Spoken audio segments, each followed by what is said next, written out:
Hey, what's up everybody, it's JayDreamerZ. National Geographic just recently released a video, along with many other of the mainstream teaching channels on the television. They just did their own video about the flat earth and about the flat earth movement, etc. I'm going to be commenting on that video. That's why I put up the fair use thing, because I will be playing some of the video. I will be stopping the video and commenting throughout the course of the entire video. So let's just jump right into it, right? I'm going to do some screen sharing. I am a flat earther. I'm somebody who supports a plane of existence as opposed to a spinning, wobbling, tilting, flying ball around a huge ball of fire in the vacuum of space going God knows where. I don't support that theory. I do support the flat earth theory in general, okay? Each flat earther has their own concepts, their own ideas, their own nuances as to what comes after the earth being flat, okay? The only thing that flat earthers have in common across the board is the fact that they believe that the earth is a plane of existence or flat. That's the only thing they have in common. So I want to start the video off with that. These are my perceptions. I do not speak for the entire flat earth community or all the believers or whatever. I don't speak for anybody except for myself. So I'm going to be commenting with my own thoughts about the video. Now it's already at the top of the list. It's already at the very top of the list. Let me pull up the chat here. I don't know where I put the chat. There we go. So Flat Earth, welcome Lori, by the way. Flat Earth's already at the top of the list. Nat Geo just put this video out yesterday. How did it get to the very top of the search engine on YouTube? I think you know why. I think you know why. It was placed there. It was put there. It didn't earn its place at the very top of the list. It was put there. Now, I would love for everyone watching, whether you're a flat earther or not, simply go into the search engine on YouTube and type in flat earth. Then I would just want you to take like the first 20 videos that you see and tell me if there's a theme across all of these videos, because none of my videos are up there, which is okay. However, no other flat earther that really offers good content and explains these things and shares these things, they won't be on the top 20. It's all trying to make people look ridiculous or stupid or ignorant, or even look like they are your enemies, like they're dangerous. Number one on the list today is the danger that flat earth, or by extension flat earthers, pose to society. All right, just 1 second. I'm just checking on everything. In the chat, let me know if the stream's working, because on my side it says it's not streaming.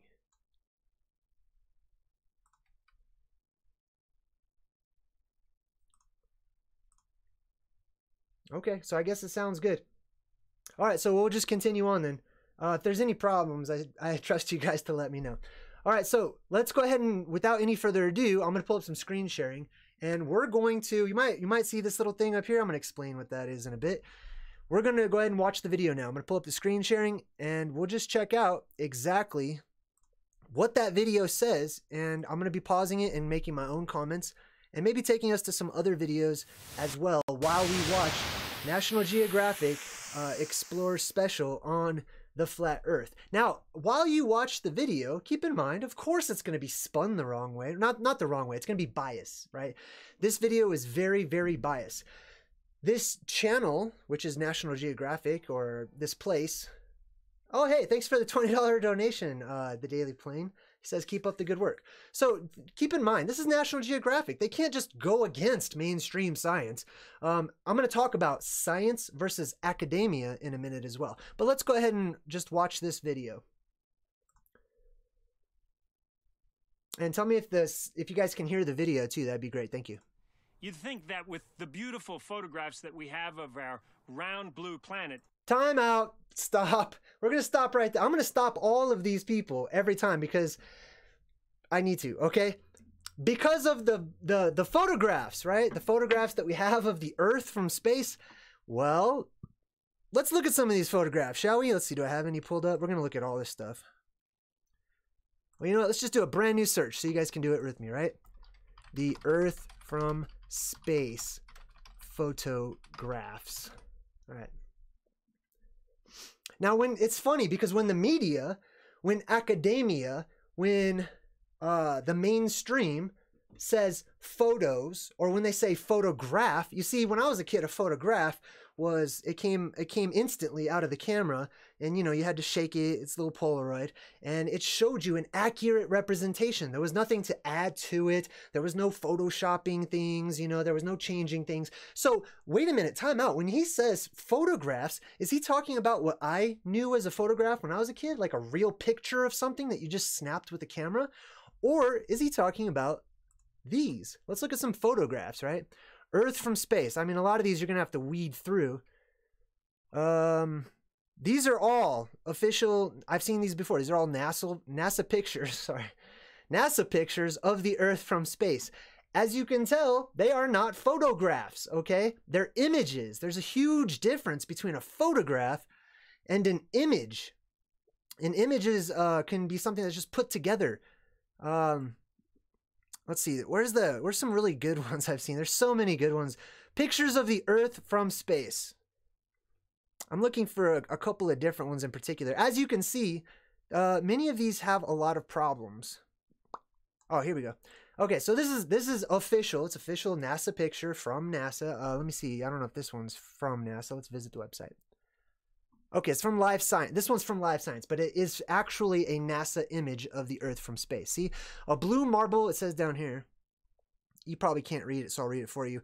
A blue marble image of the Earth taken from the VIIRS instrument aboard NASA's most recently, etc., blah, blah, blah, blah, blah.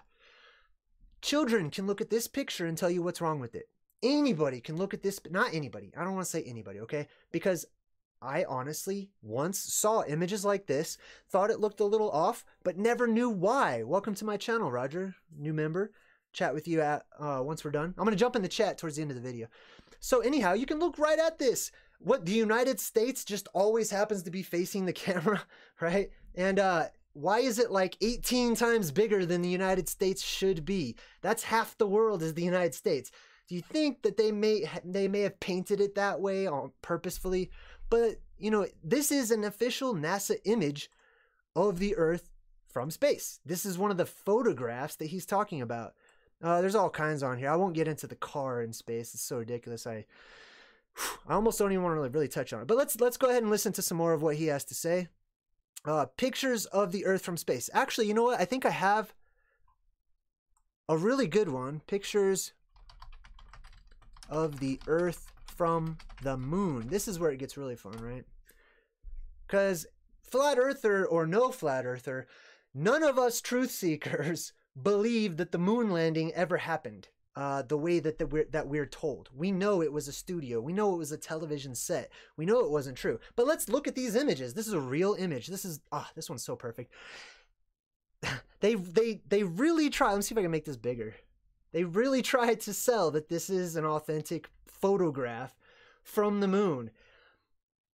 People out there, if you're a flat earther or not, especially if you're not, please just take a moment and just let your intuition guide you in checking out a picture like this. Does this strike you as an authentic photograph? Let me see if I can make it bigger here. Okay, I just want to make it really, really big so that you can see the details in the clouds from 240,000 miles away, 238, you know, 240,000 miles away, and you can see the details in the clouds of Earth. Well, let me just stop everybody right now. This is an official space photograph. This is new Earthrise photo from NASA, blah, blah, blah, blah, blah. Garbage. It's not true. It's not real. This isn't real. My common sense tells me this is real. You can look at it and say this isn't real. But since people of the Pythagorean following are so enamored with numbers, let's use numbers to figure out whether or not this is real, right? So it's very easy. What I did is I went to Google Earth. Okay, actually, let me pull up the blue marble. All right. There it is. Okay, so we're going to look at the most famous picture of the Earth from space, known as the blue marble, right here.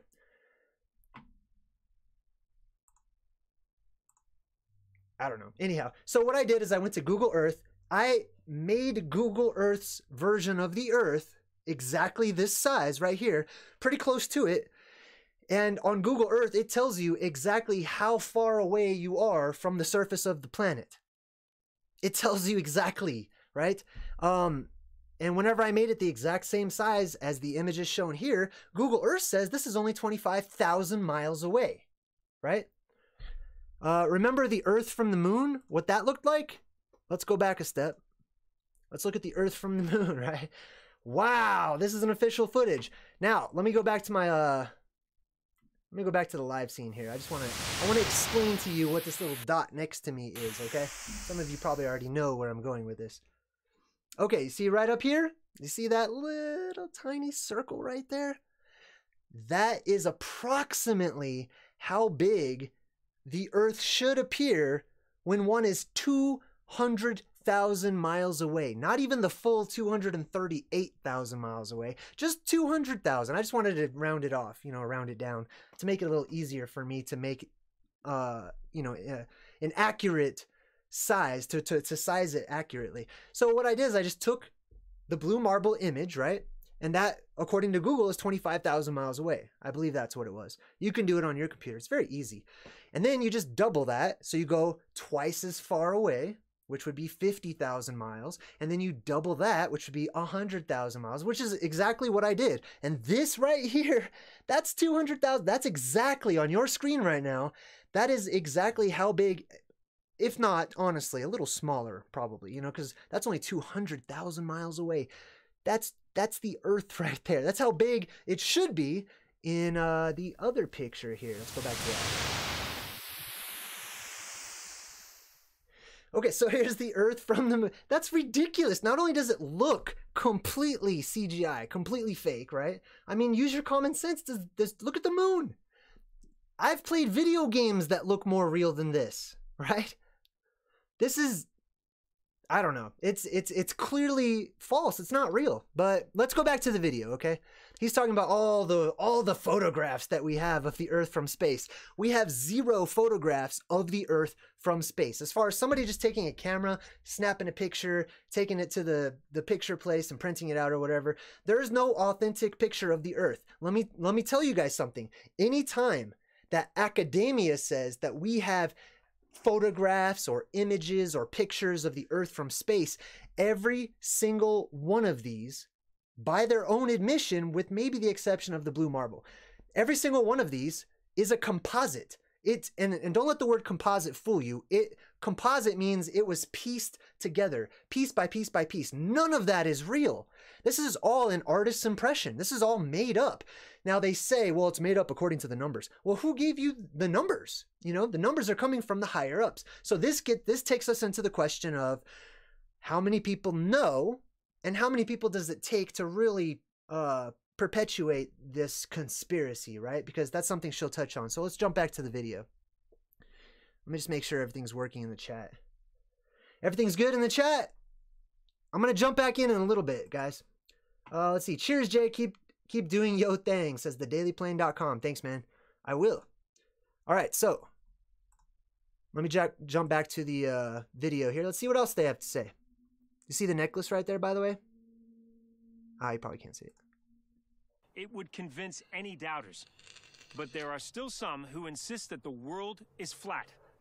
Correspondent Mariana Vanzella discovers more about this fast-growing... Okay, let me say, time out. When he says some, he means a lot, okay? When he says there's still some that think that the world is flat, no. There's enough that think that the world is flat that you're making this video right now. You're that concerned about the population, the sheer numbers of flat earthers and the subject being mentioned and talked about that you feel like you need to address it. So let's not minimize the number of flat earthers that actually exist in the world today. Movement in California. Oh, let's stop right there. I just want to see if I can zoom in on this.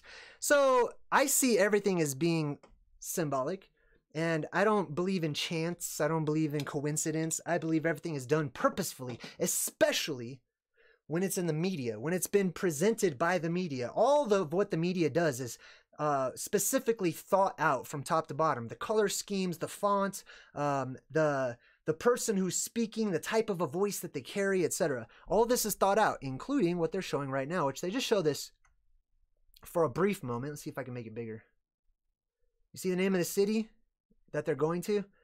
I don't know if you can see it, but it's Arcadia. And if you watch my channel, Arcadia is one of the main symbolic cities that represents something bigger than the actual physical city that we know in this world or whatever. Arcadia is a place. Arcadia represents the place where the gods are from. They're from the arcs of the world. That's why it's called Arcadia. It's actually the place where Yah resides in the arcs, or Jah, depending on what you believe in, right? But it is the place of the arches where the gods live, where these stars are, where the rulers are. The elites of the world have a saying that's actually written on the Colorado State Seal, and it says nothing without divine permission, or literally it translates into nothing without permission from above. Above is Arcadia when you go to the top of the world. So let's check it out. That's the famous blue marble. All right, we're just gonna skip. No offense to the music, but we're just gonna skip that part for now. Why are you here? Oh no. So what? Oh, I want to hear this. And we're here to try to understand what's behind this. Now listen to this part, okay? This is the lady who's conducting all of the interviews. This is the flavor that she's going to give the whole concept, the whole idea about the flat earth. The flavor is going to be danger. She's going to express a lot of concern for you, the people out there, and how this is going to affect your life. You see, this is called fear-based engineering. Fear-based manipulation. What the media is trying to do is get the majority of the people, which they have on their side right now, they're trying to gather the majority so that they instill the sense of fear in them. That's how they have always controlled us, through fear tactics. So what she's going to do is very subtle. It's very passively aggressive. And it's going to be basically saying, you all need to be very, very concerned and worried about all of the flat earthers and this whole flat earth concept, right? Now, listen to what she says right here. People who claim the earth is flat, they call themselves flat earthers. I'll let her say the rest. People who claim the earth is flat. They call themselves the flat earthers, and we're here to try to understand what's behind this unconventional view and how it can affect the rest of us. You see that? We're here to try to understand what's behind this unconventional view. Let me stop right there. We're going to take a timeout and I'm going to stop, okay? This is also one of the themes of the video, and many flat earth debunking videos out there. People are trying to get to the root. Why do all these flat earthers believe this? Why do they, what they're saying is that there's no real good reason to believe this. So there must be some sort of internal problem, you know, like all the millions and millions, which there's over millions, I'm sure, of flat earthers in the world. Like every one of them had a bad childhood. Every one of them wears a tinfoil cap. Every one of them had problems growing up. They were picked on, you know. They need something to hold on to and believe in. That's not true whatsoever, okay? And I'm speaking from personal experience, okay? I don't have, you know, father problems or mommy problems or anything like that. There's nothing that people like myself are using the flat earth as some sort of a crutch, which is really what they're saying. You know, all flat earthers are holding on to this concept and they're latching onto it as a type of a crutch to escape whatever real problems they're facing in the real world, right? It's sort of an escape and a fantasy. Like people are just play acting to forget about their actual problems. No, that's okay. Well, I want to be honest.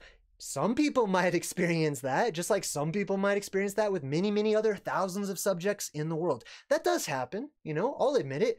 But I'm telling you right now, that's not my reasoning for believing that the earth is flat or for leaning towards that particular theory or model, right? So this is what she says. How is this going to affect us, right? Us is a huge concept when it comes to academia, okay? It's all about us. That's why the main country in the world is called us, okay? It's all about us and protecting us, and you are not one of us, and we want you to be one of us. You know what I mean? It's all about us and what's going to happen to us. Well, what about everybody, you know? Isn't this like a shared world? Let's see what else they say.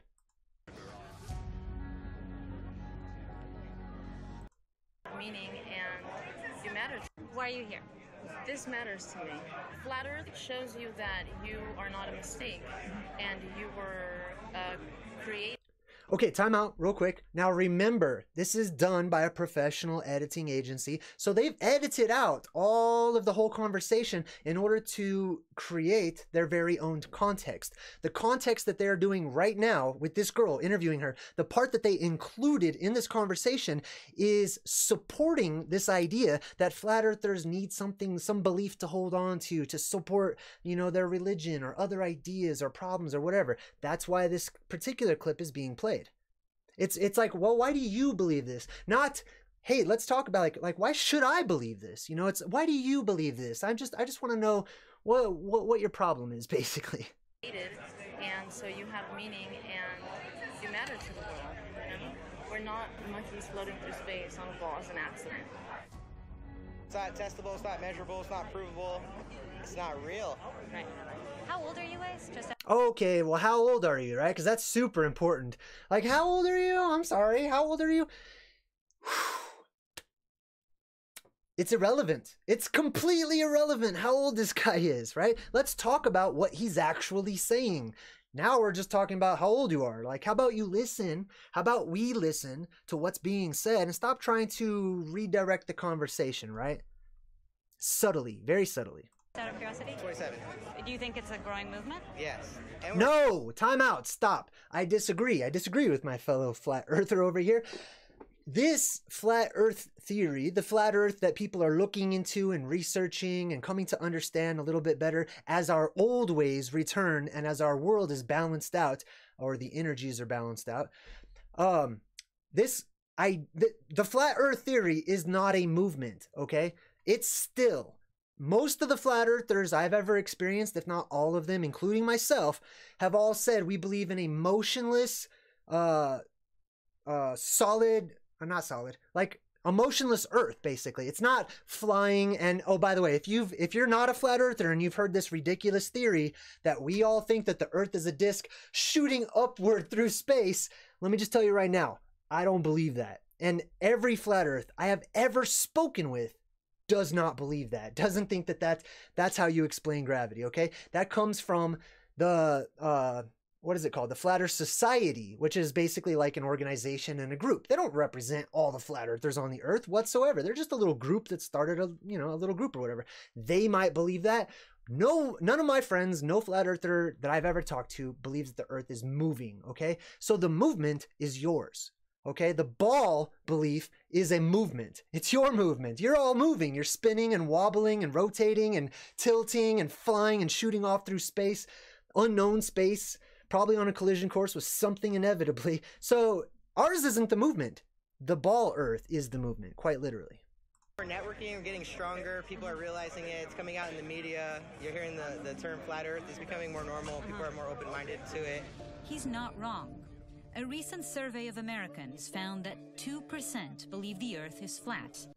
Okay, so time out. That's, I have no idea. I haven't looked into those numbers whatsoever. What I can tell you, 2% sounds like a real small number because it's number 2, right? But it's a lot. It's everywhere. I've heard people talk about flat earth that I didn't even know. It was just brought up, you know what I mean? Even if people are joking about it, everybody is talking about flat earth or flat earthers, whether it be in a positive light or a negative light. I'd venture to say it's way more than 2% of the, the population of us or the US. For the US population as a whole, that works out to be over 6.5 million people. Now that's just in the United States, and that's according to their numbers, right? That's only in the United States. The United States is the most Western conceptually that you can possibly get.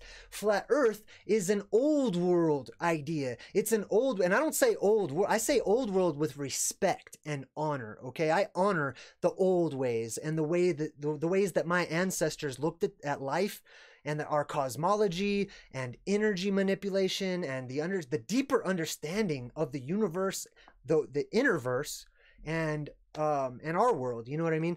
So, anyhow, I believe that there's a lot. There's millions and millions of flat earthers for a reason. Now they're about to show some celebrities, okay? And that's great. That's fine for the celebrities. I don't care about celebrities. I don't even know who this guy is. I could probably remember if. Oh, B.O.B. Okay, it says right there. But anyhow, to me, this is just some guy. That's it. Some guy that has a job and people know his name. That's it. And he, I guess, is a flat earther or whatever, right? But that, see, in the truther world, there should be, I should say, in my world, okay, there are no celebrities. There's no celebrity status. Just because somebody's more known doesn't mean that their words hold more weight than somebody who's unknown. You know what I mean? So let's watch the rest of this. High-profile artists and athletes are getting on board. Flat. Okay, high-profile artists and athletes. Let me stop right there. So far in the mainstream media, and according to how academia presents flat Earth, right? You've got eccentric celebrities, which, you know, all of these celebrities could be considered eccentric, right? Or you've got nutcases. That's really all there is to it. There's two types of flat Earth. There's the celebrity ones who are just kind of weird and maybe just doing it to get attention. And then you've got like all the weirdos of the world who are flat earthers. Let me break something down for everybody. Flat earthers are everywhere. Flat earthers are in every level of society. Flat earthers are millionaires. Flat earthers are homeless. Flat earthers are geniuses. Flat earthers are not too smart. There's engineers who are flat earthers. There are doctors. There are I haven't met any lawyers. I don't know if there's lawyers, but I'm sure that there exist throughout every facet of life. So let's not dismiss all flat earthers in the entire world as if none of them have an intellect, as if none of them add to society, as if none of them are good people or intelligent people. So let's go on. So I want to try to find Mark Sargent, who's one of the leaders of the Flat Earth. Nope. Okay, time out. Do you see how those who are in charge of this world operate? They operate according to a pyramid structure. There is always somebody over somebody else, and inversely, there's always somebody under somebody else, right? Every organization needs a leader according to the structure, according to academia, according to the mainstream. Let me tell you something, it's not the way it should be. The truth should have no leaders whatsoever. The truth should only have guides. That's it, you know? Lights, people who are lights, and they just let their light shine before men so that other people can look in their direction if they would like to, so that other people can, you know, see the path a little clearly or a little more clear.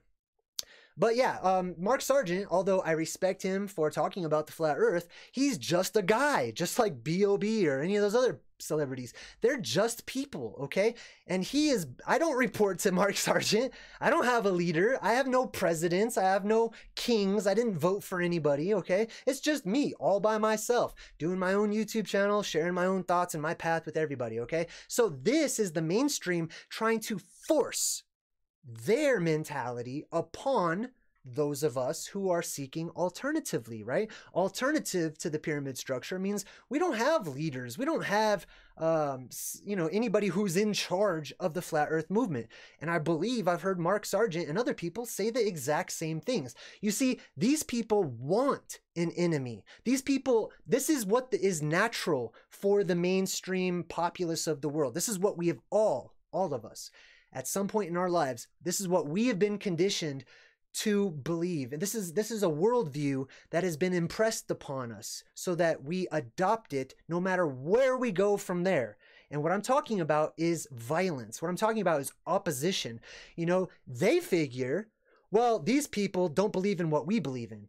Now, what we normally do when people don't believe in the same thing is we just kill them. Like we just throw ourselves a crusades party, and, you know, we'll just go around just getting rid of everyone that doesn't believe in the same thing. So they expect that from from us, right? Because they see us, they see this concept, they see this idea as a threat, and very well they should, and I'll explain that too, right? But they see it as like a physical threat. You know what I mean? Like this is going to lead to like really bad things. You know what I mean? All right, let's just keep going. Community. Nice to see you, man. We met at Pasadena. Mark used to design video games and run software. Now, you see Mark Sargent shaking hands and people are taking his picture and stuff. That's because many of us have taken this mentality with us into all other alternative ideas about life and the universe and reality, right? Whenever we enter into the philosophical world, we've taken this idea that we, like, somebody else is popular, so we need to take a picture, we need to, you know what I mean?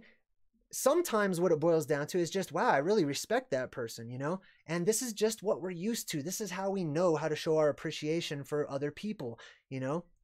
We don't really give hugs anymore. Like, we just take pictures and get autographs and stuff. Trainings. Now he devotes himself full-time to promoting the flat Earth. Absolutely. Hi. Hi. See, with all the attention that you must be Mark Sargent. I am Mark Sargent. Thanks for meeting us here. It's a pleasure to be here. For the longest time that you live here. I'm gonna skip through some of this. This was just I'm just gonna skip this part right here. lights in the sky. Nice to say. So basically the parts that I'm skipping is just Mark Sargent just kind of saying, like, this is kind of where we live. You know, we live on a flat plane of existence, and he's talking about it. Your belief in the Earth being flat flies in the face of Hundreds of years. of evidence, of scientific evidence. Whoa, time out. Now, he was finishing her sentence, okay? But what she's doing is she's representing academia. I want to talk to you guys about academia. She's talking about this flies in the face of hundreds of years of scientific evidence. All of these talking heads, every single one I've ever seen, they cannot name any of the scientific evidence. Maybe, like, if they try real hard, if you put them on the spot and you just say, like, well, what scientific evidence? What proof is there that the Earth is a ball? They struggle, and they immediately go to the first thing they think of, like, oh, we have pictures from space, like we first discussed, right? You don't have pictures from space. Oh, well, you know, astronauts have been there.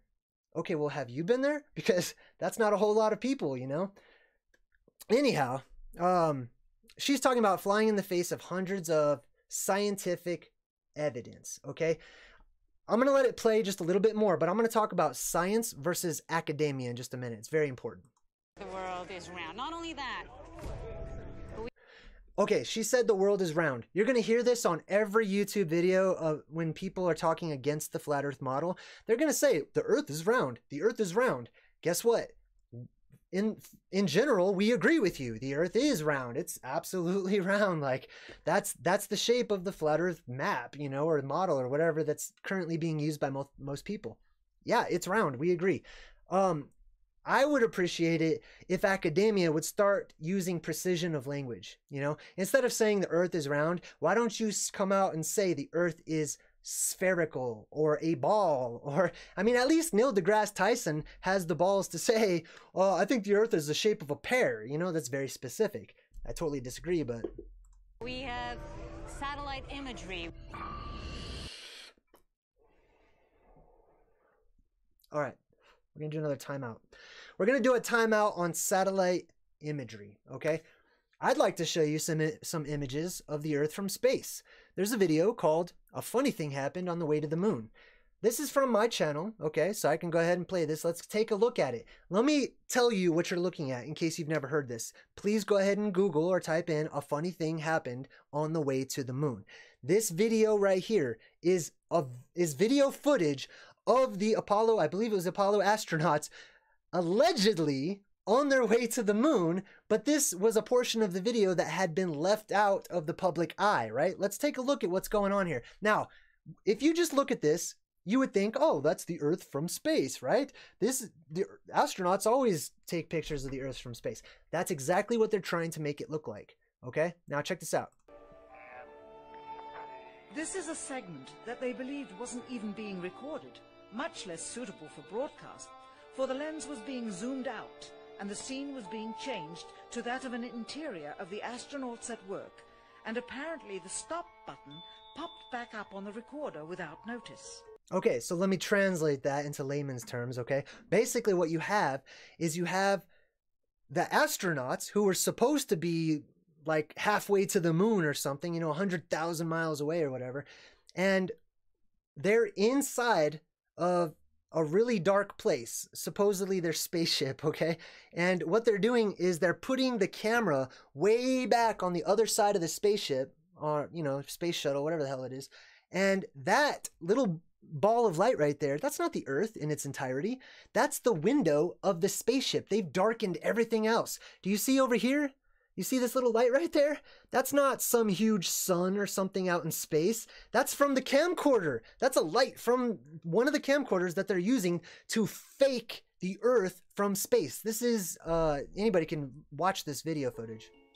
Here is the diffused work light that they used to see camera controls, but not throw light onto the spacecraft's wall.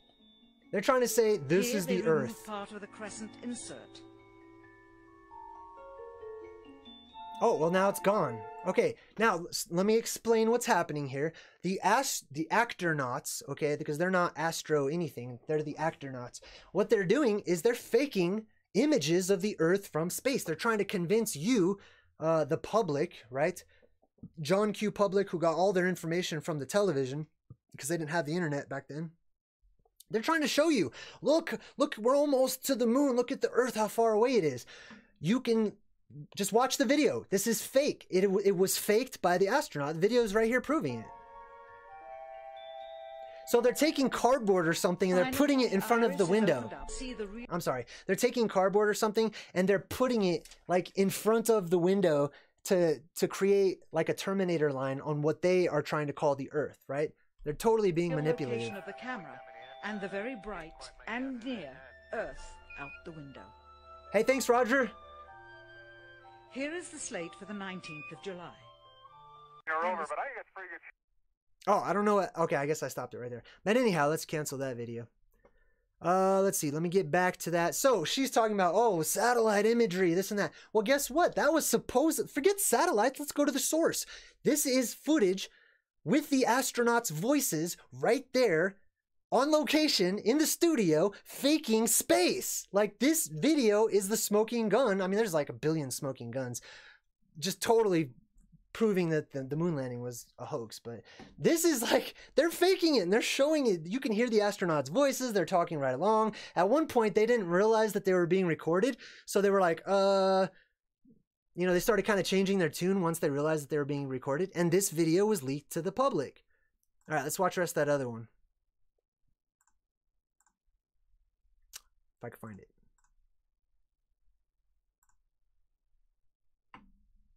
Okay, I'm sorry about that. I totally lost it. So let me just go back to where it is.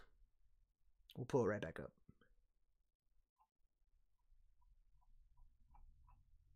Get to see all the wonderful videos I was watching. Oh, here it is.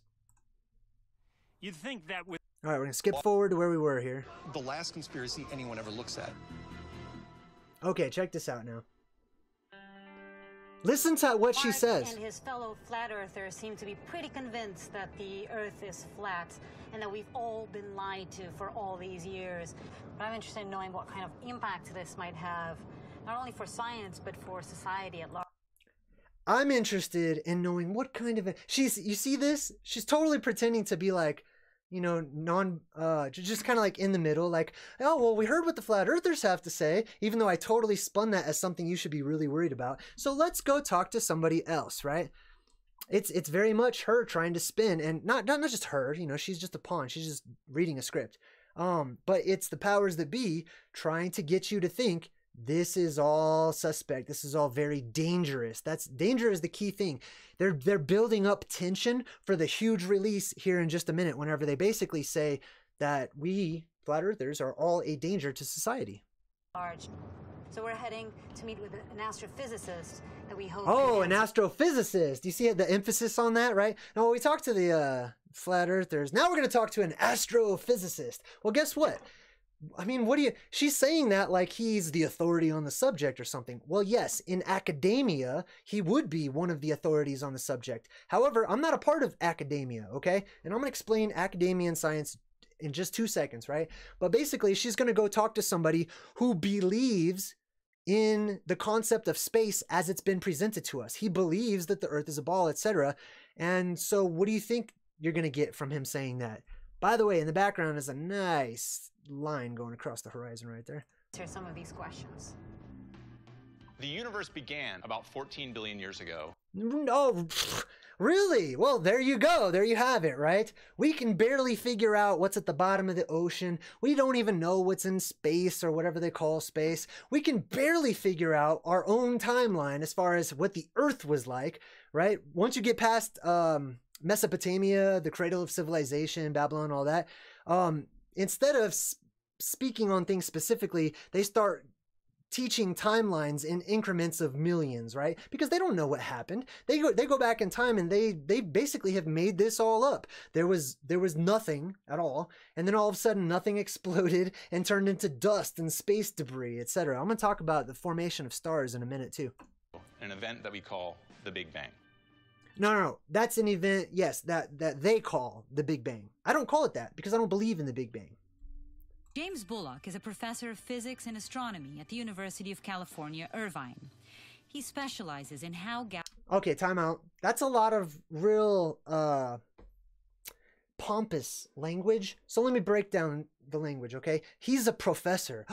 Everyone immediately goes, "Ooh, a professor," right? A professor is somebody who professes. They talk. That's it. Somebody who's professing, somebody who's speaking about something. So professor just is a fancy word for talker.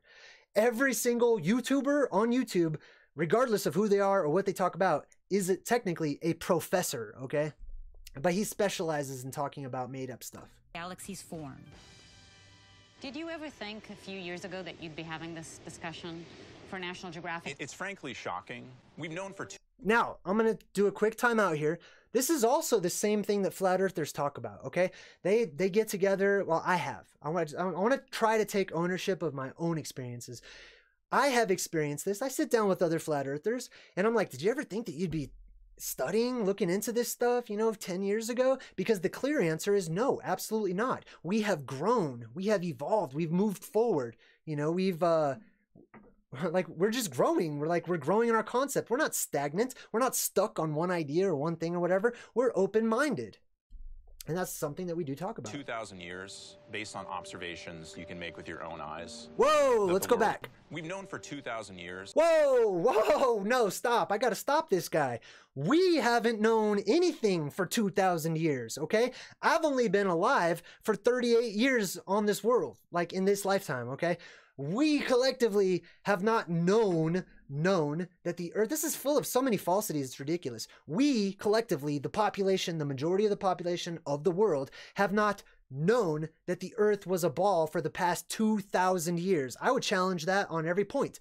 I believe, according to my research and my study and the path that I'm on, that the majority population, the majority worldview has always been up until about 100 to 500 years ago, approximately. That is whenever the majority population started to kind of tilt over into another direction, but specifically within the last 100 years. So beware when you have a talking head telling you, well, we believe this and we this and that, right?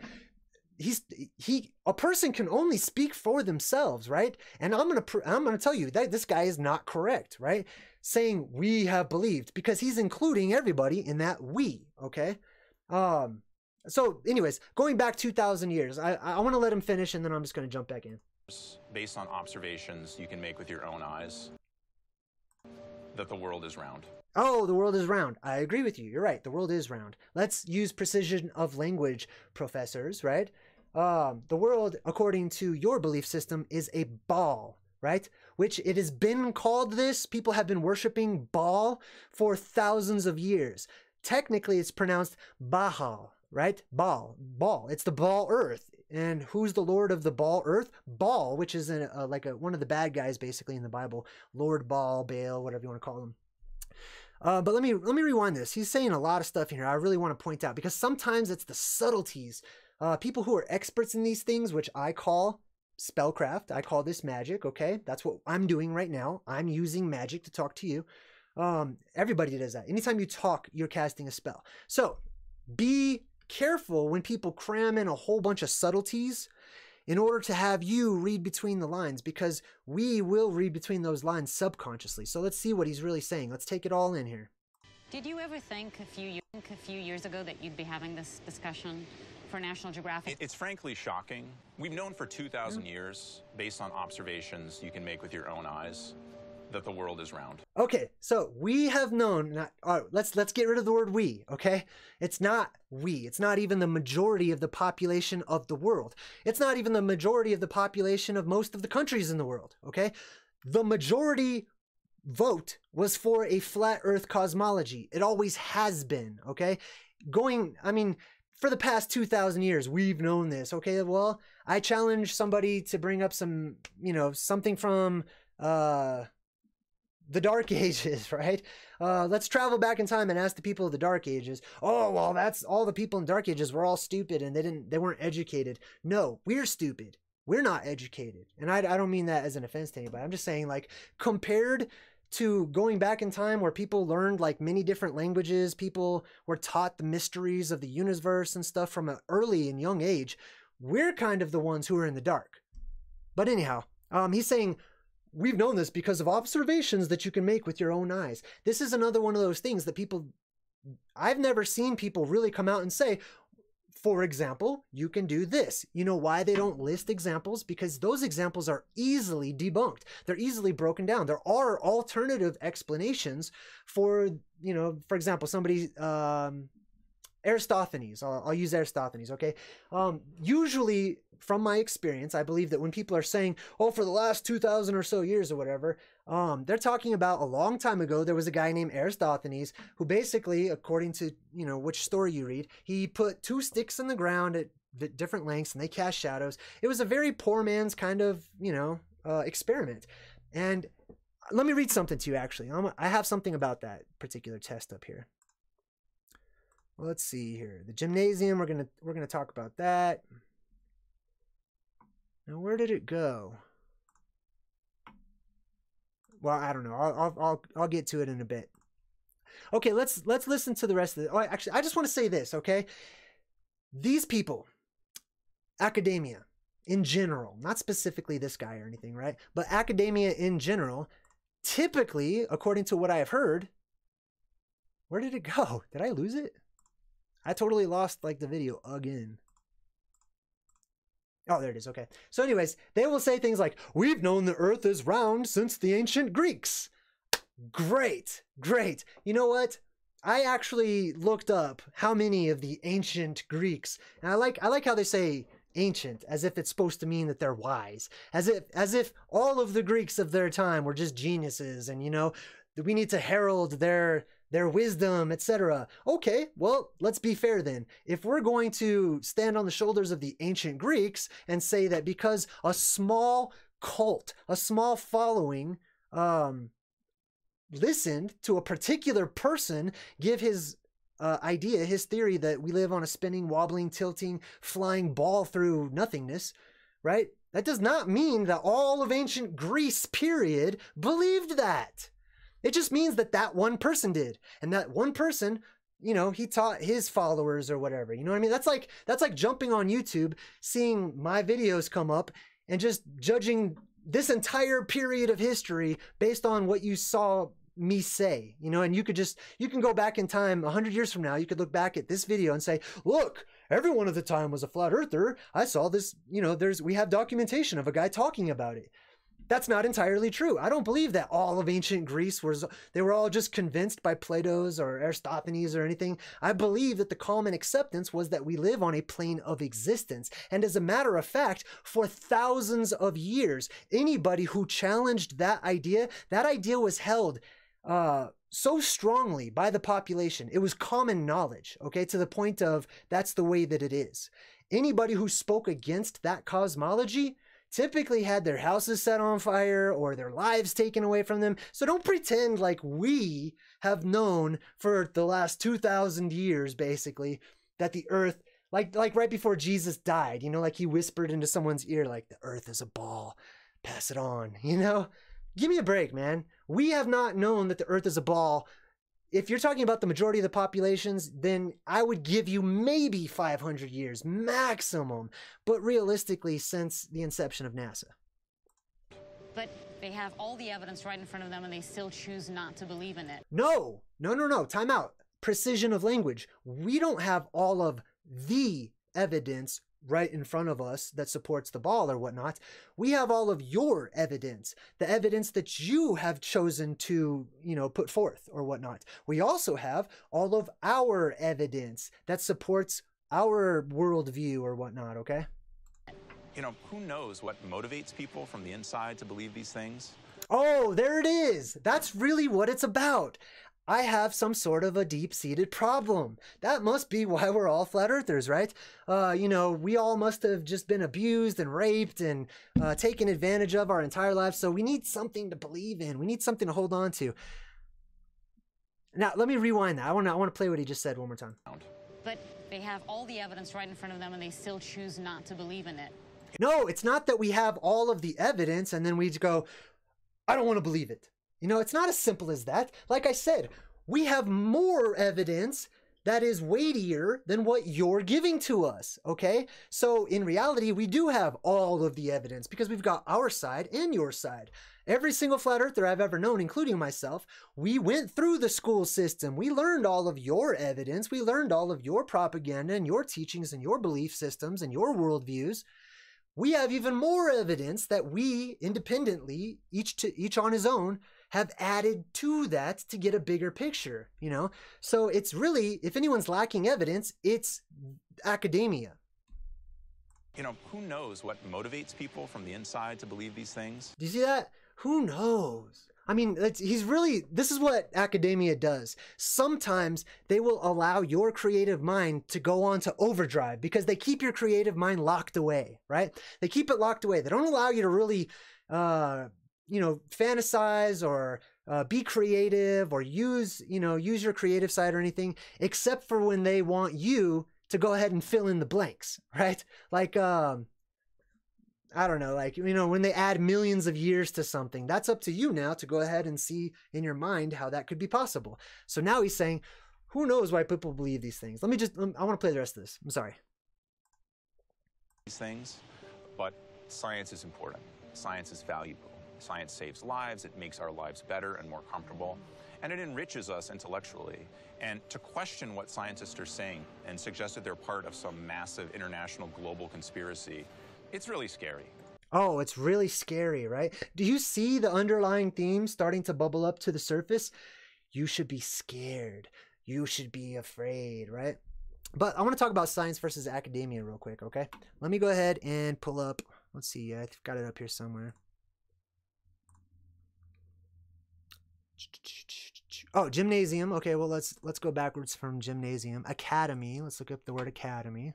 Okay, so academia comes from the word academy. Now, personally, I've looked up the origin of the word academy. I'm not too convinced. I feel like there's more to it than what, you know, Wikipedia has to share with me. But I believe academies come from Akkad or Babylon. They're Babylonian institutions, okay? That's why they're called academies. Babylon used to be called Akkad, I believe. Correct me if I'm wrong. I could be wrong on that, but that's where an academy started, right?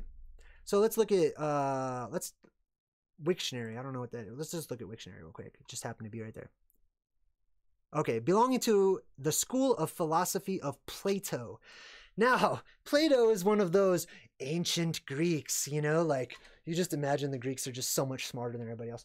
Anyhow, if we're going to believe in what the ancient Greeks also believed in or hypothesized about, let me tell you something. They were more adamant collectively about their polytheism and about titans, literal beings bigger than skyscrapers existing. So you can't really say, oh, I don't know, that's just myth. I don't know, that's just Greeks were crazy, you know, like, I don't know about titans and all these different gods and stuff, but the ancient Greeks definitely believed the earth was a ball, and that really just, you know what I mean? Like, come on, you can't have your cake and eat it too. Like, if you're going to believe in the beliefs of the ancient Greeks or their worldviews, let's go ahead and incorporate all of their belief systems, not just the salad bar, you know, toppings that you choose to pick out from their belief systems that suit you, right? Anyhow, let's get back to academy, right? So the ancient Greeks that are typically referred to whenever trying to prove the ball model of the earth or the Baal model of the earth. These people were for the most part, a cult, okay? And I'm not using the word cult negatively. I'm just saying they were just this sort of, they were a very, very small minority, okay? That minority grew a little bit over time, but it didn't encompass the entire population of the country of Greece by any means, okay? But they come from Pythagoras, okay? Pythagoras is one of the main teachers that is cited, you know, like of the ancient Greeks and his wisdom, and he believed in the ball, earth, etc. Well, Pythagoras was a cult leader. Let me give you, let me just read some stuff here about Pythagoras being a cult leader. Let's see, I'm just going to skip through these. Pythagoras led a cult that worshipped numbers. Yes, they did. They literally worshipped numbers. Not like they loved math so much. They would, oh, I'll just read the rest of it. They prayed to the number 10, okay? Pythagoras was treated like a god, which he was. He told people he would be reborn after he died, which, I mean, that's probably true because I believe in reincarnation. He was one of the earliest and laziest vegetarians. Now, this is really interesting, right? Whenever they figured out some mathematical formula, or believed that they did, they would go kill an innocent animal in the name of their god and just praise their god. But then whenever they went home to eat stuff, they were vegetarians. Well, Pythagoras was, right? So his god is a meat eater, but he's like, I'm better than that, which I find that just to kind of be funny. He had rules for everything. That's fine. It's not too bad. New initiates had to spend 5 years in silence. He may have drowned a man. That's speculation as far as I'm concerned. I don't know much about that. He gave speeches behind a curtain. That's very interesting to me. And he gave up his life to protect fava beans. Right? Interesting.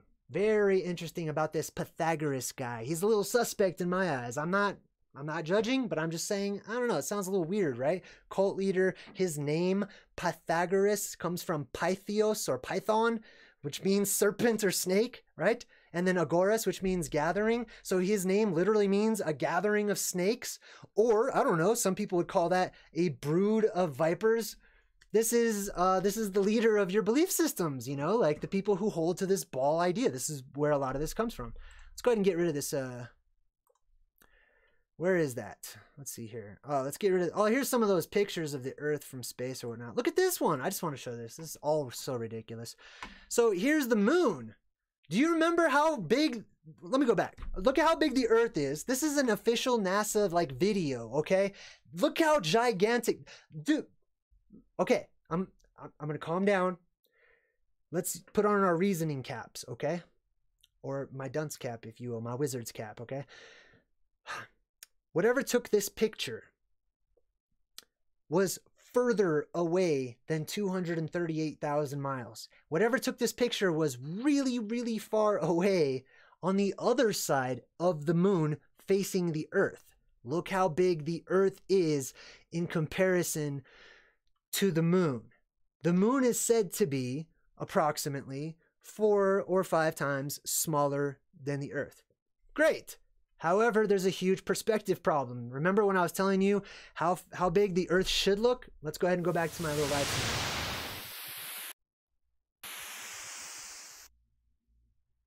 Sorry about all the static there. I don't know. I'm going to have to fix that. Anyhow, this, you see the ball right there? For those of you who are just tuning in, I will jump into the chat at the end of this video. I don't have the chat pulled up right now. I'm so sorry. But I'm going to jump in at the end because I'm kind of on a roll. But do you see this circle right here? That is an image of the Earth that I took and sized it to the correct size from 200,000 miles away. Now, think about this. Look at the other picture, right? The picture, this other picture, now just remember this size right here, okay? It's like that big, okay? Remember that. That's how big it should look from 200,000. That's so far away. I can't even really comprehend how far away that is. Super far away. Anyway, let me jump back to screen sharing and let's look at the current picture of a satellite that's even further away from the moon facing our world.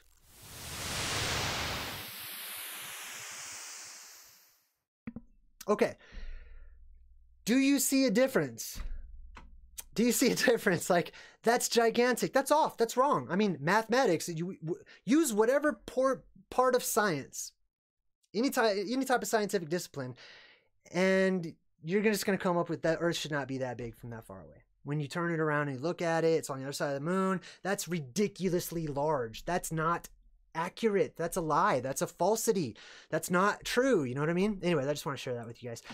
There's a whole bunch of them just like that in there, but I'm not going to break down every video from space. Walter just subscribed. Hey, welcome, Walter. All right, let me get rid of this picture section. Let's get rid of this ridiculous. Pfft, that's horrible. I'm disappointed. You know what? Many of us flat earthers are disappointed. I am disappointed in you, NASA. All these agencies, like, they're making it so fake. It's almost like, dude, are you doing that on purpose so that we can actually see what's really going on while still maintaining your position? All right, let's get rid of these. Let's watch the rest of this video. Are they a threat to the work that you do as a scientist? I'm going to rewind it a bit. National global conspiracy, and to science is valuable. Science saves lives. It makes our lives better and more comfortable. And it enriches. Okay, time out. I'm sorry. I forgot. I was going to explain the difference between science and academia, right? Academia is a schooling. Academia is information or commands that are passed down from a higher authority to a lower one, right? That's academia. That's the pyramid system of the elite. That's how our world works. So when these people talk about science, they don't mean the actual knowledge, the word science in and of itself. They have changed the word science to mean something else. You see, now when they say science, they mean academia. They mean accepted science. They mean those who have gone through institutions and have proven themselves worthy. The people who sought out the Wizard of Oz, you know, and they got their diplomas and their certificates and their stamps of approval and their pats on the back. That is what these people are referring to. They're not talking about just science by itself or the scientific method, because guess what? I myself, along with many flat earthers that I've spoken with, we use science in our studies. We use the scientific method in our research quite often. I mean, I have, and I've seen other people that also have quite frequently. So it's being portrayed. You see, it's the unspoken elephant in the room. The unspoken elephant in the room is that flat earthers do not use the scientific method. Flat earthers don't know the first thing about science. But the problem is that word science is not the real word. The real word that they mean in place of science is academia. Those people who went through these school systems. Now, I believe I have something pulled up here about, let's see, do I have something about Plato? I had this all prepared. I'm really sorry about that. But anyway, academia, here we go. So let's go forward. Shoot. Okay. Well, anyway, some of the older academies, okay, some of these schools, right? I don't know if you guys know this, but they used to be called gymnasiums, okay? And this is where these mystery occult schools would go to get their higher learning. Now, you might think, so what? You know, they just learned in a gym. Who cares? That's not a big deal. Gymnasium comes from the root word, which means to be butt naked, which means to be nude. All of the early gymnasiums were places where you had to be naked. It was men only and young boys at these institutions called gymnasiums. One of the reasons that they wanted to be naked is so that they could appreciate the male figure. So, I mean, wow, like, I don't even know what else to say about that. Well, I do actually. Another one of these reasons that you had to be naked is so that people could see if you were circumcised or not, because that was a big deal as well. But think about it. You've got this brood of vipers called Pythagoras and his following speaking behind a curtain. He's being all weird, has a cult following and all this stuff. And they're in a gym full of naked dudes and kids, and they're appreciating the male body while they're talking about all these secrets and mathematical equations and stuff. I don't know, man. It sounds a little weird. I'm just calling it like I see it. It just sounds a little bit weird. But that's the academies. The academies are from Babylon. They're Babylonian teachings. It's not even teachings. Instructions is really what it is. You are instructed. You're given commands. You're given orders in these school systems, okay? That's why you have an instructor, somebody who is instructing you. They're not guiding you. They're not being a light to you or anything. They're not a mentor or anything. They are instructors and professors and people that you have to agree with. Otherwise, they're not going to approve you. You know, you can't question these people. You can't disagree with these people, or you will not pass, right? You won't make the grade. That's really what that's all about. So let me see if I can get back to that video here. I'm going to rewind it just a little bit more. It makes our lives better and more comfortable, and it enriches us intellectually. No, I disagree. I'm sorry. My opinion is not that science does all of this good for us. My opinion is that truth does all of this good for us. Truth makes our lives better. Truth gets rid of all of the inner garbage that we have in our life. Truth exposes lies. Truth is like a kiss on the lips. Truth is really what makes people feel good. Not science, not knowledge. You can have all the knowledge of the world and not be happy, not be peaceful, not be loving, not be kind. It's truth that gives you those abilities. And to question what scientists are saying. Wait. I'm go back. It makes our lives better and more comfortable, and it enriches us intellectually. And to question what scientists are saying and suggest that they're part of some massive international global conspiracy, it's really scary. Okay, so let's take a quick stop. He's going to promote fear. He's going to say, oh, this is scary. It says right there, it says, this is really scary. They're a threat. Look at the word is right there on the screen. Threat. Really scary. They are a threat to the work that you do as a scientist. Well, I think that's what she's saying. Let's find out. Are they a threat to the work that you do as a scientist? If, say... Am I? I'm a flat earther, so I guess I must be included in that, right? I am a threat. Now, see, there's two things going on, right? There is the safe zone. The safe zone is where they're coming from. They are speaking subtly. Okay? They're giving you messages that are subtle messages. They are passive aggressively scaring you, or they're trying to scare me, basically. They're trying to scare everybody. And I just want to rewind it one more time. Are they a threat to the work that you do as a scientist? If, say... So that's the safe level. The safe level is, are they a threat to the work? You know, to the work that you're doing, etc. Like, are they going to mess up your work and your job and stuff? That's the safe level of talk. The hidden level is when they use words like safe and danger and stuff. They're not talking about like, oh, well, this could totally change our school system. Oh, this could blow the minds of so many people, or this is really different. No. They're talking. What they're doing is they're conveying the idea that not only is the idea dangerous, but the people will eventually become dangerous. This is a danger to our accepted and established way of life. Guess what? The accepted and established way of life sucks. It sucks, and everybody knows it. Everybody agrees with it. So who cares if there's a danger to that? Good. Let's put that way of life in danger, because the world sucks right now. We're all slaves. We live in loops. Everybody knows life is pretty crappy.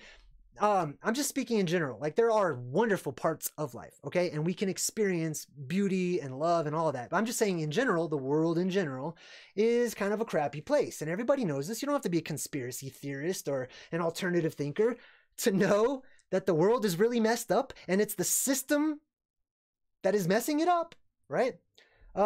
So that's the two levels. One is they're trying to hide behind, oh, you know, are the ideas safe? Is the institution safe? But then they're really hitting home on, like, you need to be afraid and suspicious of flat earthers. That's really what they're speaking to your subconscious. Government stop funding science because of some government stop funding to the work that you do as a scientist? If, say, government stop funding science because of some kind of anti-science and if the governments, right? Government means to control the mind. That's literally what government means. Mentality. Govern, to rule over, right? So if those who rule over the population's mentality stop giving us money, right? Stop making us rich.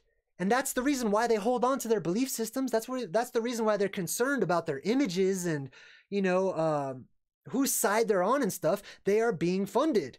That they don't want to bite the hand that feeds them. If the government stops funding science, right? You don't need anybody to fund your science. You know, like, we could all fund whatever we want to collectively, but they depend upon these mind controllers called government. But that's one of his main concerns right there. He's pretty honest about it. Like, well, you know, we don't want to lose all of our funding. We don't want to lose all of our money. So, yeah, Absolutely. Like, this idea of a spinning ball Earth through nothingness of space is kind of integral and central to a lot of our teachings, you know, and we get paid for those. Anti-intellectual feedback. Anti-intellectual. Oh, stop. Stop. Are you serious? Anti-intellectual. So, because somebody has a different worldview, somebody has a different perspective on life, on reality, on existence than you do, or even anybody. It doesn't matter if 99% of the entire world believes in something. That 1% that believes in something else doesn't mean that they're not intellectual. Where are you coming with this? Do you teach students this? I'm sorry, I don't mean to make it personal, but this is the type of thing that teachers do teach their students. You know what I mean? That this is not, you're not intellectual if you're a flat earther. I've met so many flat earthers that are more intellectual than I am, okay? And I know a lot of people would automatically put me under that by default and say, well, you're not very intellectual. The guy just said you're a flat earther, therefore flat earthers are not intellectuals. I disagree with that, and I guess that's a matter of opinion, you know? I don't know. I'm not as judgmental as something like that, but let's move forward. They're getting from the populace. That's when it really starts getting dangerous for our civilization. Dangerous, right? There it is again. Oh, that's when it's dangerous to our civilization. Really, are we so civilized? Are we that civilized that you're really worried about destroying our civilization? I would venture to say mankind is less civilized today more than any point in history, right? We're less civilized. Like, it seems to me like the further back in time we go, the more civilized we were. Civilization doesn't really exist. A prison mentality exists. There are obedient slaves out there. Yeah, of course. You know, they would be called civilized because they participate in all of the accepted traditions and all the accepted belief systems and schooling, etc. Anyway, let's check out some more. Just really, I get so pumped up about this. Science heats up, some Americans are fighting back. No, it's not the war on science. Would you mainstream people get this right? And you know what? I'm sorry. I'm correcting. I'm gonna mention it every time they say the war on science. No. It's the war on academia, or against academia, if you like. Okay, it's the war on Akkad or Babylon. It's the war on the Babylonian teachings, the false teachings of worshiping their lord Baal, or Baal, if you like. Okay, this has nothing to do with the war on science. Oh, science is so awesome. Like, who can hate science, right? Well, we don't hate science. I don't hate science. I don't know about the other flat earthers, but I've never met anybody who hates science. They hate academia. They hate the institution of the pyramid scam or scheme, or, you know, whatever. So let's keep going. We're heading to the largest lake in California to meet the independent investigations. I'm gonna skip forward. You ready, Craig?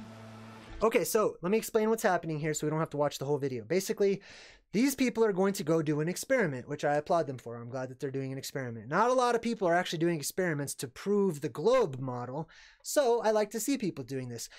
What they're going to do is they're going to do one of the oldest experiments to prove that the Earth is a globe, which is one of the oldest positions that people have taken up. And that is, when you look out at sea and something goes past the horizon like a boat, it starts to disappear from the bottom up. So people speculated that the boat was going around a curve. It was getting lower and lower, being hidden behind the Earth itself, right?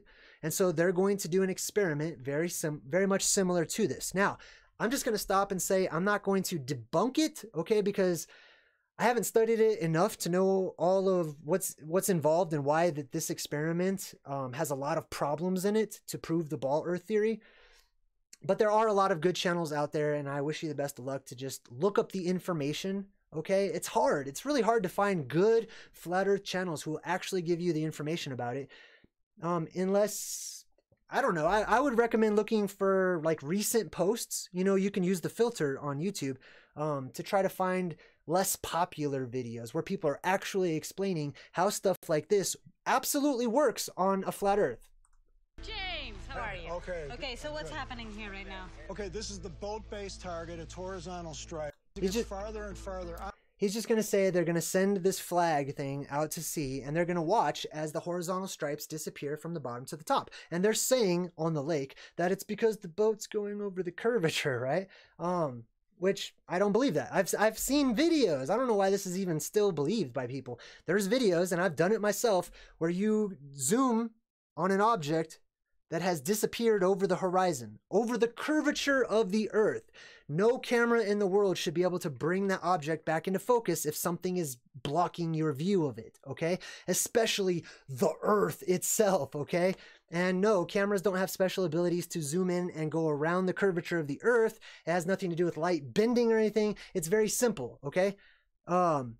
Whenever these objects get far away, they just start to disappear because there's a lot of stuff in our atmosphere. If you look at mountains that are very far away, they're like this, they turn wider and wider and wider the further away they get. That's because of all of the crap that's in the air, all of the, I don't even know, I can't list all the stuff that's in our air, but there's a lot of stuff in our air. And when it compounds, right, as it does, the further out you look, you're looking through more stuff and more stuff. It's like if somebody put fingers in front of your field of view, right? I could still see.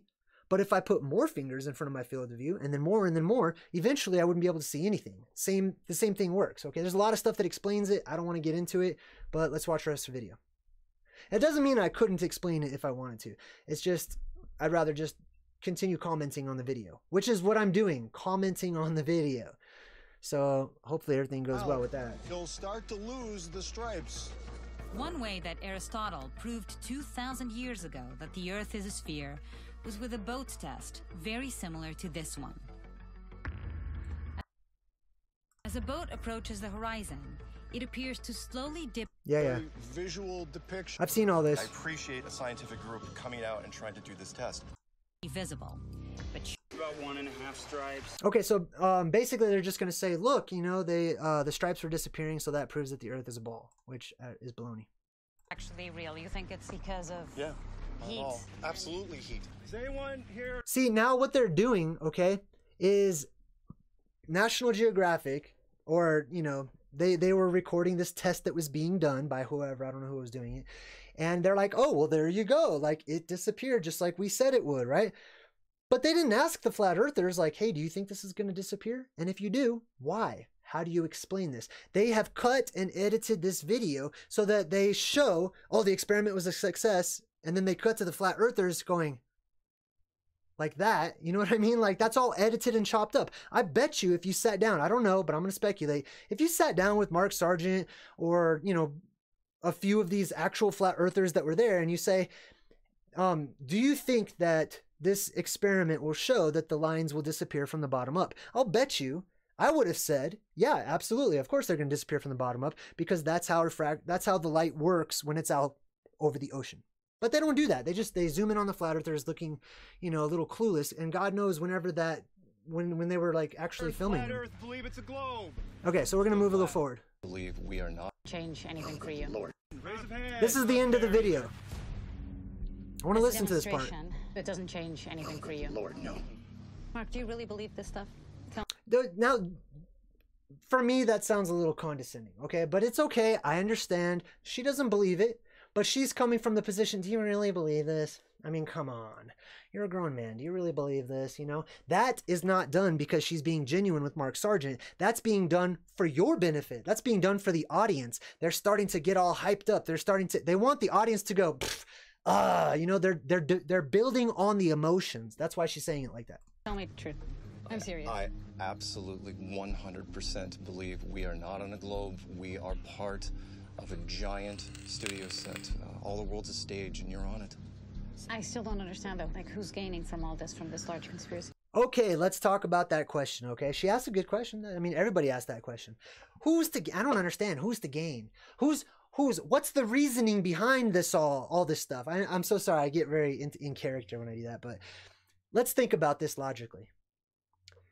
One of the first things that many people I've spoken with who believe in the spinning, wobbling, tilting, flying, orbiting ball through nothingness, one of the first things they say is, well, what's the reason? Like, why would anyone want to do this? They want to get to the motive first, right? Let's think about this logically. That's like if you walk into a murder scene, right? You walk into a room, you're a cop, let's say, you know, you walk into a room, dead bodies everywhere, people are just hacked to pieces, there's all kinds of crazy, you know, notes written in blood, like it's just an insane murder scene going on, right? And one guy's like, I don't know. I kind of think that a murder was committed here, you know, like there's a lot of evidence to support that. And then the first thing that the newcomer says when they walk into the room is, well, I don't know. I mean, why would anyone want to kill another person? Like, what's the motivation for doing that? I don't know about all that evidence until I figure out the motive for the evidence, right? I don't even see all the evidence until we talk about the motive. Like, why would anybody want to kill something? Let's continue the conversation, right? Why would anybody want to kill something? I don't understand. Let's talk about that. Oh my God, you're right. Why would anyone want to kill anyone? Forget all of this evidence and dead bodies and, you know, like this piles and piles of proof that somebody was murdered.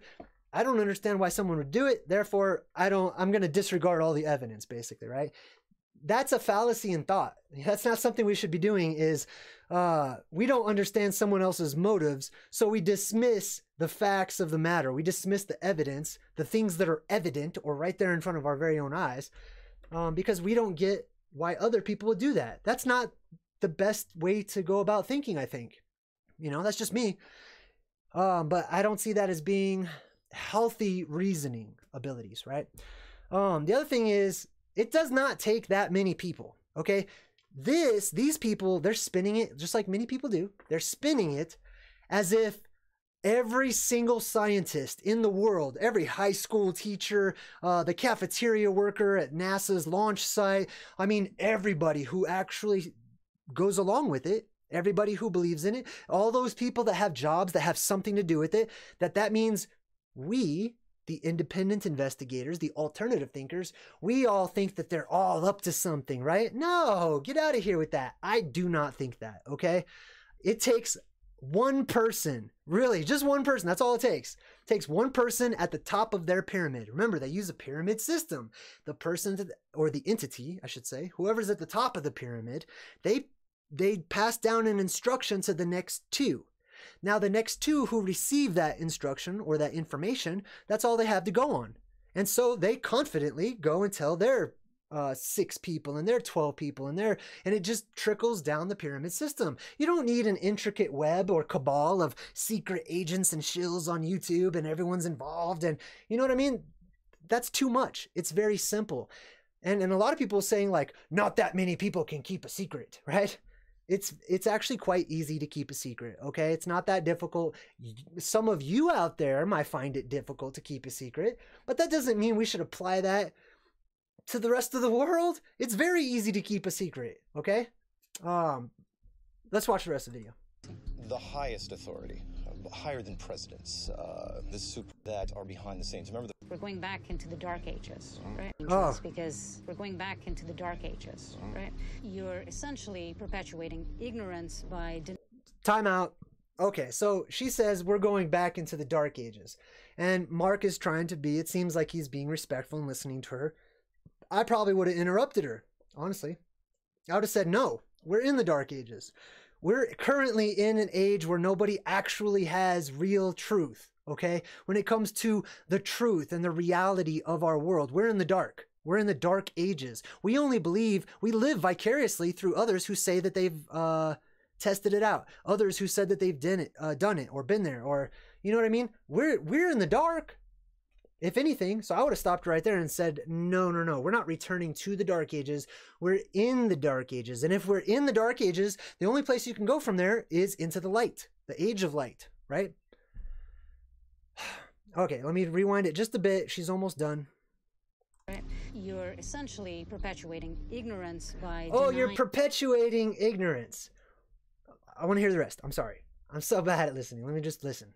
Science. You know, denying science. Okay, I did it again, I know. You're essentially perpetuating or promoting ignorance, which means a lack of knowledge, which means she's saying that him and those like him are purposefully trying to keep the truth away from people. Now, it's been my experience that we live in an upside down world. Everything's the opposite of what it should be. So, if that's true, you know, let's just play the devil's advocate. If that's true, if the world is really topsy-turvy, if everything's the opposite of what it should be, then what's being really said here? Let's listen to it one more time. Listen to this and just listen to what the opposite of it is in the upside down world.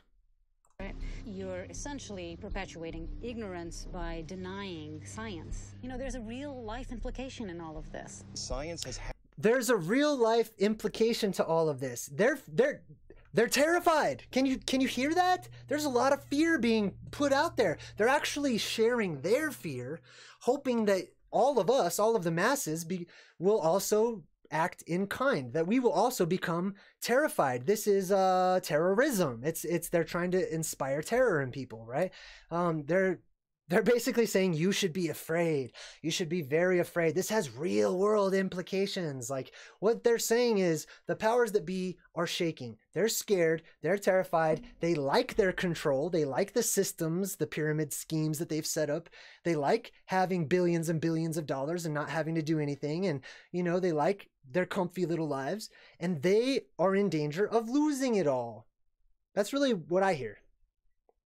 had its chance, and they aren't putting up a defense. I'm going to correct Mark real quick. It's not science that's had its chance. Like I said, it's academia that has had its chance. Those professors, those colleges, the elite, right? The ones that set up the college, the ones that pass down the curriculum, right? The ones that pass down the loops that you have to live in, the circles, the curriculum, basically. A lot of circles in the symbolism. But yeah, I would disagree with Mark. I think that's just a slip of the tongue, though. You know, a lot of people don't do that on purpose, but it's not science. It's academia. That's the problem. I think that Flat Earth could potentially usher in a new golden age, or it could usher in an age of chaos. Boom. Did you hear that? Did you hear the boom? The suspenseful music? This is all magic. This is spell casting. The music is just vibrations that are being put in there, and we translate those vibrations into our chemistry. That it makes us feel a certain way. If you watch the same clip without that dramatic boom at the end, whenever he's like, it could usher in an age of chaos, you know, it wouldn't be as detrimental. You wouldn't feel as strongly about that particular statement. However, I happen to agree with that particular statement. And I'm all for an age of chaos because I don't like the structure that exists as it is. So the structure, I would like to see the structure, not exist. And therefore, to go from existing to not existing, there's probably going to be some chaos in there somewhere before there is order again, before not order as in structure, but order as in balance. You see what I mean? So that's basically the video. That's all of my commentary on the video. So I'm gonna go ahead and delete the video, and I'm gonna jump in the chat room here in just a second. Is this it? Now this video is on the top. Oh, I also wanted to do this one, right? I have to throw this. This is Obama, right? Barack Obama. Look up Barack Hussein Obama and see what the etymology of that is, and I think you'll be interested in what you find out. But listen to what he says. This is a part of an agenda that I've seen, which is to turn the perspective, the world's perspective, academia's perspective, of the concept of flat Earth and those independent researchers, right? And they're trying to make it like 1984, George Orwell's situation, where anyone that doesn't have the same worldview as the authorities is a threat. And what do we do with threats? You know, we take them out, we lock them up, we keep them away, we do bad things to threats, right? And I mean we as in like them, right? Listen to the president. Remember I said there's two levels that are being spoken on. There's the safe level and then there's the esoteric level. Listen to what he says. If I say that the world is round and someone else says it's flat. Yes. Okay, so the president, the main authority in the us, is saying, if I say, the president of the United States, the one who is in control of the entire world, basically, that the earth is a globe and someone else says it's flat, okay, this is interesting. That's worth reporting. Oh, that's worth reporting. Now, let's talk about the safe meaning of that. Reporting, you know, your average loyal American citizen would say, well, what? He's just talking about like news reports, like it should be on the news. The president's actually bipartisan, like he's in the middle, you know, he's not picking. That's good.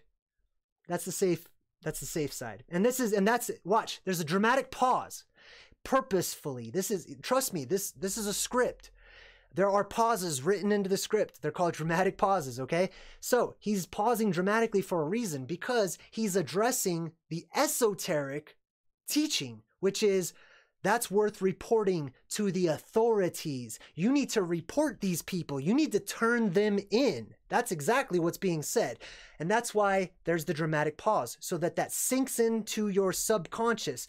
The reason, now what they do to make sure that it goes to the subconscious instead of staying at the front of the mind, is he'll dramatically pause so that it gets seated, and then he'll follow it up with something that isn't the same as what he just said. So let's see what he follows it up with. But you might also want to report on a bunch of scientific evidence that seems to support the notion that... Oh, okay. So see, now he's gone back to the safe zone. Oh, no. I was talking about, like, you know, reporting on the news, etc. No. That's not what's being said. Okay? These words are carefully planned out and scripted out. What he was saying is that you guys all need to start telling on people. He's saying you need to report flat earthers, and this is how it's starting to be painted, that flat earthers are a concern for you should be concerned for your safety if you live near a flat earther. It's like, you know, like, I'm surprised they don't have like a website. You know how like there's a child molester website? I'm sorry, like I don't know how to say that, but I know that word offends people, but there's like a website where these people, sex offenders, whatever, they have to go register so that everyone knows where they are, where they live, right? I would not be surprised if you had a same registry for alternative thinkers, for people that don't want to vaccinate and poison and kill their children, or people that, you know, that see the chemtrails falling down and we breathe it in all the time. For anybody who's of any alternative mind, I'm not surprised, and I will not be surprised if and when they ever actually have a registry that says, hey, if you want to sign up for this registry so that you don't have to be a part of our mainstream beliefs, go for it. You know, you can sign up and we'll just leave you alone or whatever. But then they have your name, they have your number, they have your location, they have you on a register. So anyways, that's the president or ex-president, whatever. I don't know how. I think they see him as presidents anyways. So let's talk about some other stuff. I just want to do these 3 other things and maybe 4 other things, then we're going to jump into the chat. So I want to talk about how stars are born, okay? Because I looked up in the video, the lady was like, we're going to go talk to an astrophysicist, you know? And then like they use big words like that to really impress people, okay? All that means is the physical properties of stars. That's all that really means, right? So I'm thinking people can't even tell me how a star is made. Where does a star come from? According to science, and I'm just going to summarize, a star is basically just a big, huge ball of gas or whatever. Now, I go to how are stars made in the NASA website here, right? And there's a beautiful, no, I'm sorry, it's not even, this is horrible. This is so fake. Like, this is just really bad. This is a bad artist's impression. I don't know what this is, but this is supposed to be, let me read it, okay? This is their gallery, NASA's gallery. Cepheus B, a molecular cloud located in our Milky Way galaxy, 2,400 light years from the Earth. Are you serious? Let's stop right there. How do you measure 2,400 light years? You know what I mean? It's fine. You know, I'm sure a lot of the academics out there would be like, oh, he's so stupid, he doesn't know how it all works or whatever. But look at this picture. Look at that picture. That doesn't exist. That's not in space. I'm sorry, but they can't get their story straight when they talk about space. There's space weather, there's space dust, there's all this weird stuff in space. Space has all these weird properties and it's not explained properly by anybody. Let me just read some of this. A molecular cloud is a region containing cool interstellar gas and dust. It's dusty. Did you guys know that it's dusty in space? There's a lot of space dust. There's just dust everywhere, you know, in space. I don't know why there's dust in space. You would think that the dust, as tiny as it is, if gravity exists, would immediately just shoot to the closest nearby gravitational object. You know what I mean? There shouldn't be any dust in space, but whatever. Let's see. Formation of the galaxy, blah, blah, blah, blah, blah. I think I just wanted to show this picture, so let me go ahead and get rid of that picture. That's how stars are formed, right? Oh, that's right. I wanted to read that. So let me go back to that. How are stars formed? All right, so here's another website, science.something. How are stars formed? Hey, Jason. Jason's a member. That's cool. Welcome to my channel, Jason. All right, so let me read this. Like so many things in the universe, stars begin very small. Mere particles in vast clouds of dust and gas. Well, wait a minute. It's not a star. What do you mean it begins very small? If it's a dust particle, it's not a star. That's not the beginning of a star. It's a dust particle. I don't look in my room whenever the light's shining in. I see all the little pieces of dust. I don't say, oh, look, little preformed stars. You know what I mean? Like, it's dust. So let's keep reading. Mere particles in vast clouds. Oh, now space has clouds too, by the way. This is very interesting. The way they describe space sounds a lot like how I describe the Earth and the atmosphere within the Earth, right? Oh, I'm sorry. I was reading about space clouds. Okay. Far from active stars, these nebulae remain cold and monotonous for ages. Monotonous just means they're unmoving. They're doing the same thing over and over, and there's not a lot of action going on. It goes on to read, and then, like some sleepy little town in a biker movie, everything stirs up when a newcomer speeds through. Do you see how this is being told as a story? This is purposefully how it's being done, because it's allowing, see, I told you, they give you permission when they deem it appropriate to use your creative abilities. Okay? What was that? Oh, Jason, hey. Thanks, Jason. I'm going to jump in the chat in a minute, so I'll read your comment there. Anyways, let me read the rest of this fairy tale. Okay, then like some sleepy little town in a biker movie. I want to do the movie guy voice, right? Then, in some sleepy little town in a biker movie, everything stirs up when a newcomer speeds through. Right? That's kind of how they do that. They get you all excited into it. This disturbance might take the form of a streaking comet. It might not. As George Carlin would probably say, right? Well, it might not. So why is that even in there, right?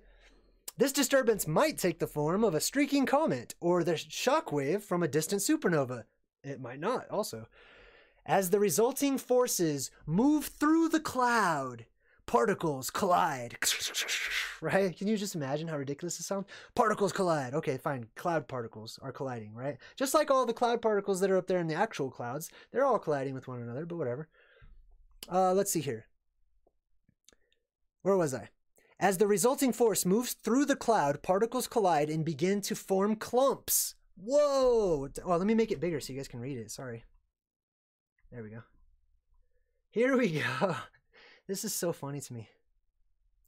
Okay, we were talking about space clumps, right? We were talking about space clouds. Now we're in the clump section. Where did it go? Where's clump? Let me find it. There we go. Okay, here's where we were. I'll just highlight it. Okay, so it begins to form space clumps. Individually, a clump attains more mass, and listen to this part. I'm actually being serious on this part. I've been serious the whole time, but it's just so ridiculous. It's kind of funny to me. I'm just being honest. But let's get serious for just a second, right? We're talking about the space clumps. Individually, a clump attains more mass and therefore a stronger gravitational pull, attracting even more particles from the surrounding cloud, right? Now just think about this. Let's just stop for a second. Let's just say you have all these space cloud particles. Don't they all have their own gravity? Don't they all have their own little mini tractor beams that suck in anything of similar value, right? You don't need something whooshing through to kind of disrupt it all and they're slamming against each other and stacking together like Legos. They already have that. It's an integral part of academia to teach that physical objects or objects with mass, by extension, have gravity, however strong that might be, but it's enough gravity to actually, to work. Otherwise, it wouldn't be gravity, right? So you don't need something shooting through and causing waves in this space cloud or whatever. The space cloud should naturally just collapse in on itself, right? Everything should just, like little magnets, just go trink, trink, and it should all just, the space cloud should just form itself. So, but whatever.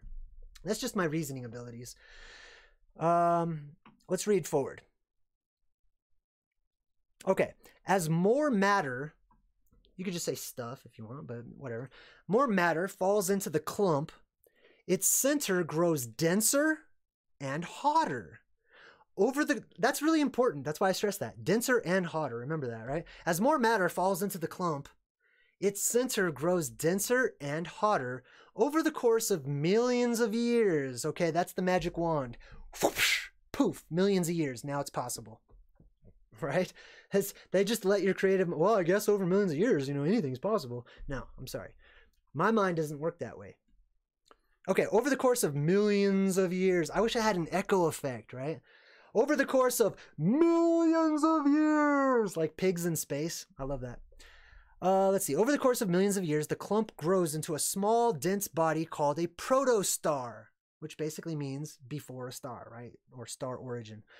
It continues to draw in even more gas and grows even hotter, right? So let's go back to this part right here. As more matter falls into the clump, this is the space clump. This is the official space clump that we're talking about. The center grows denser and hotter. So I was like, that's interesting, because I thought when things get hot, they get less dense. So I looked that up, right?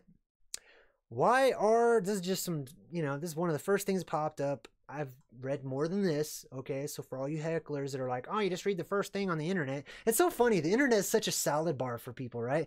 Some people use the internet, but then whenever it doesn't work in their favor, they're like, you got that from the internet. You got that from YouTube. What do you watch, a YouTube video? Man, they show YouTube videos in your same school systems, in your academies, to children, to students. So don't hate on YouTube. Don't hate on the internet. It's just a plethora of information and perspectives from various people, right? Anyway, why are hotter things less dense? Sophia, which means wisdom, by the way. Hot things expand because the particles, atoms and molecules, in a heated substance move faster with the particles around them. They therefore expand, becoming as a group, boom, less dense, especially gases and liquids. Oh, I gotta make that bigger. Sorry. I'm putting it on the screen. People can't even read it. There we go. That's probably good enough, right? Okay, so becoming as a group less dense, especially gas and liquids, right? So let me get back to the clump theory. I don't know what that is. Let me get back to the clump theory, right? As more matter falls into the clump, its center grows denser and hotter. Really? Anyway, it just doesn't make sense to me. I think I'm just gonna skip past that. To me, that's just obvious. Like, if it's getting, anyway, I don't want to break it down. I don't want to get into, this isn't a debunking video or anything, but I'm just pointing some things out for everybody. But I will tell you, right, that most of academia agrees that the early Earth was molten. It was a liquid form, and it spun.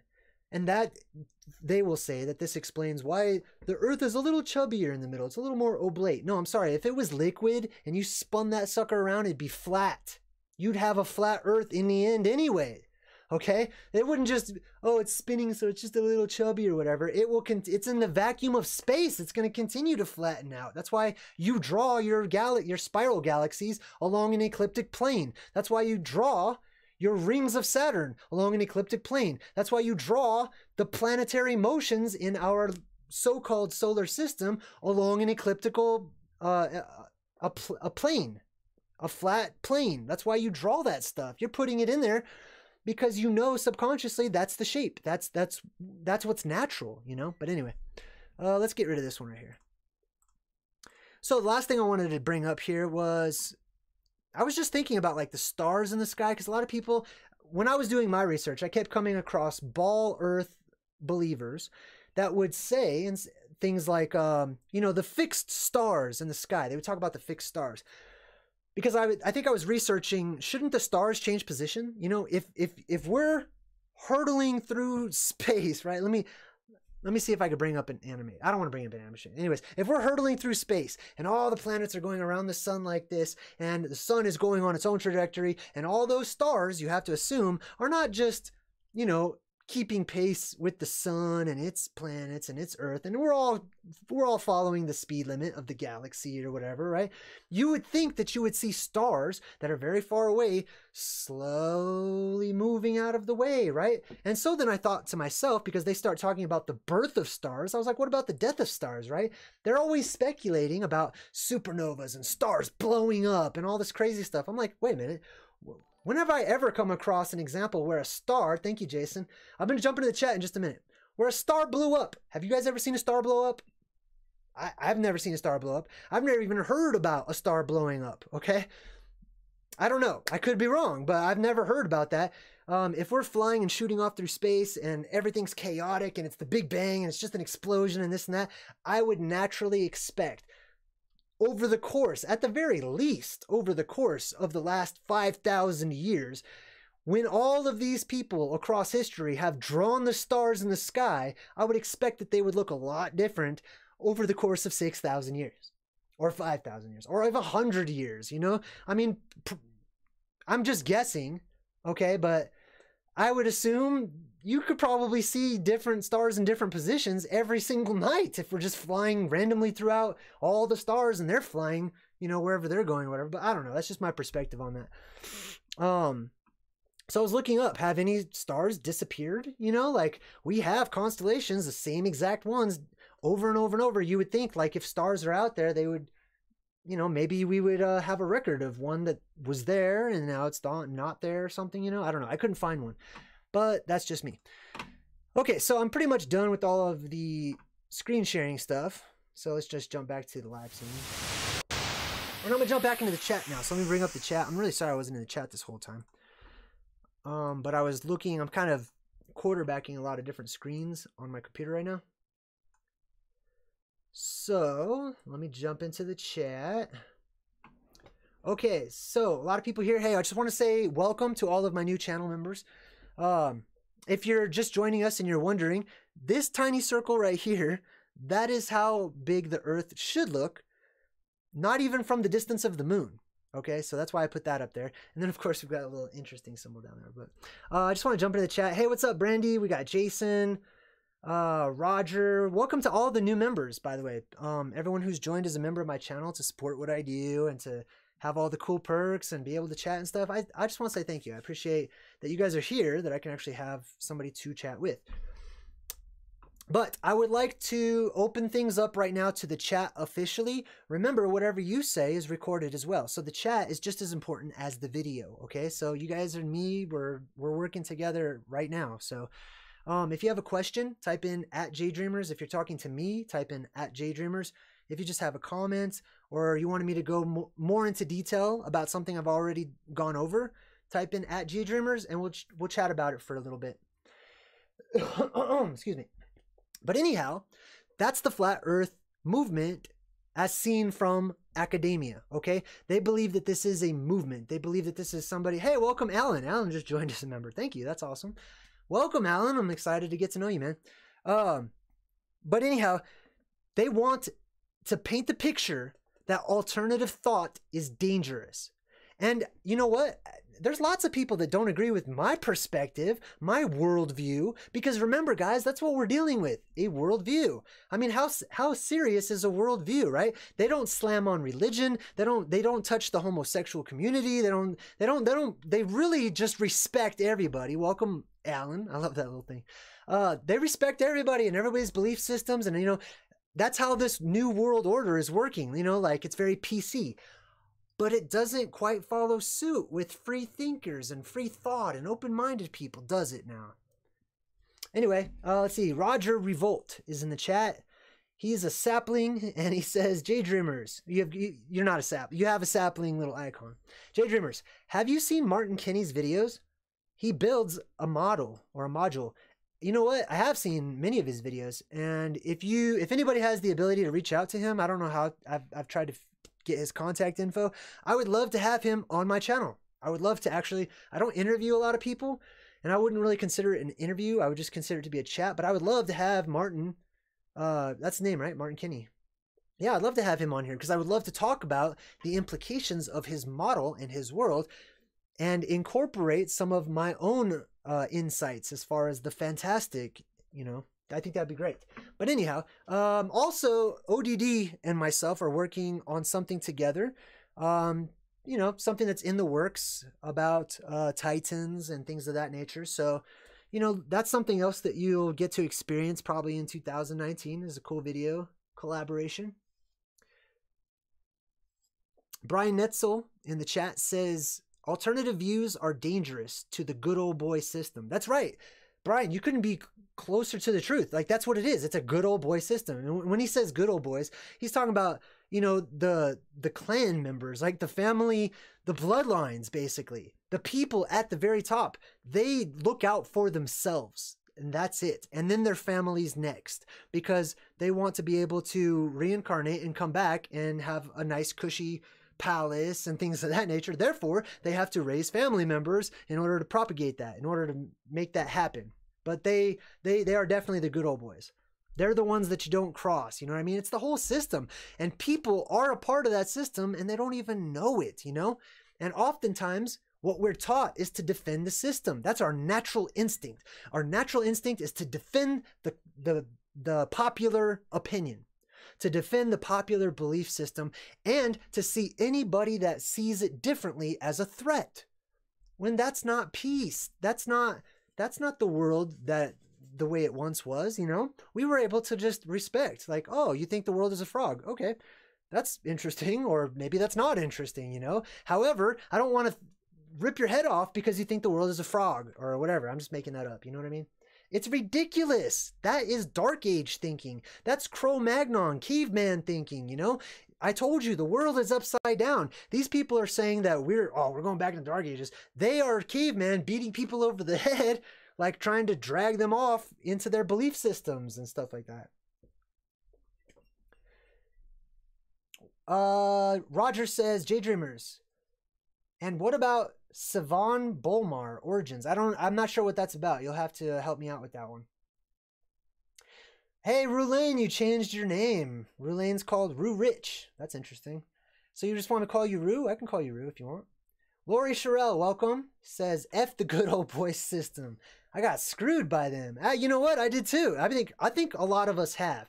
Maybe that's why I believe in the flat earth, you know? Maybe I just got screwed so hard by the system that I'm just clinging for dear life to something that defies them. You know what I mean? I'm not, but I mean, that's what a lot of people are going to say.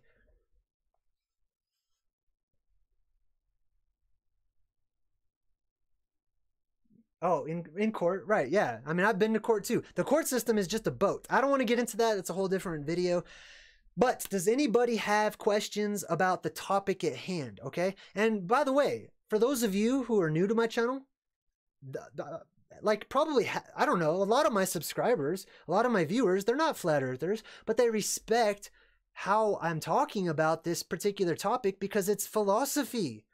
You know, there's everything is fair game in philosophy. You know, that's totally fine with me. I am a philosopher. I am one who questions reality. I'm one who offers up alternative insights and alternative perspectives. That's what I am. Roger says, JayDreamerZ, yes, that is a video that I really need your opinion on. He talks a lot about truth. Okay, so Roger, you're a member, so you have my email address in the community tab. So just shoot me an email, please, and remind me, and I will definitely check it out. Rulaine says, I have to call you Rulaine. I'm sorry. I'll just say Rue. Rue says, what is the shape of the Earth with a dome? I don't know. I have no idea. I don't know. Honestly, I don't know anything, okay? For me to say that I know something, and I know what you mean, Rue. I know you're just totally just asking an innocent question, but I'm just saying it's not wise for me to say, oh, I know what the shape of the world is. I am not inclined to believe the common perception, the common teaching, academia's instruction. I'm not inclined to believe that, right? I'm not inclined to acquiesce to their instruction. I'm sorry, it's Pirates of the Caribbean moment. Anyhow, I forgot what I was saying. I totally distracted myself. Yeah, man, the Earth could be whatever shape. My point is not that I want to argue and convince everybody what the shape of the world is. My point is, this is philosophy. This is a free place. You are free individuals. You can have whatever perspectives you would like to have in life. I might share those perspectives. I might not share those perspectives. It's no reason to blow someone's head off with a gun because you see them as a danger to your belief system, a danger to all of your funding and your income. And you know what I mean? Like, anyways, I just don't think that is a mature reaction. You know, that's not my reaction. But let me go back in time for a moment. That was my reaction. If I'm being honest, that used to be my mindset. That used to be my mentality. And so I just want to be honest and say that's the place I came from. I came from a very bigoted, know-it-all kind of position in life. You know what I mean? And anybody that used to disagree with me would physically actually make me mad. Like, I would get really upset and I would argue until I was blue in the face. You probably knew somebody who was just like I used to be. I would argue until they agreed, until they were on my side or they were the enemy, and it was just a line was drawn, you know? And I feel bad. I'm just being honest. Like, I feel bad that that's the type of person I used to be. I'm proud of who I am becoming. I'm proud to acknowledge that I am growing and that I break free from those shells, as do many of you guys, you know? I feel like I'm getting off topic. Hey, I like the little Groot. Jason's using a little Groot in the chat. So for those of you who don't know, I have like custom emojis for channel members and stuff. And one of them is little baby Groot. So I like seeing that. It's cool. Let's see here.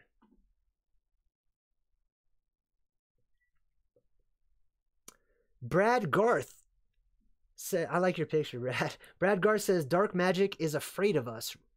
Realizing unity, light, or love magic, the true magic that creates life. I agree. I don't know if I don't know. I'm just gonna say that sounds good to me. I like that. Little Groots, big Groot, little Groot and big Groot. Rue says my philosophy teacher says the same. He doesn't know in college. Oh well, now you're just showing off, Rue. Now you're just showing off, using all the custom emojis. No, I'm just kidding. So I really like those though. Those are some of the custom emojis. Thanks for showing everybody what they look like too, by the way. I think the more members we get, the more I can actually add. So there'll be more emojis and stuff. But I don't want to talk about all that stuff right now. I feel like it's a good time to wrap up the video.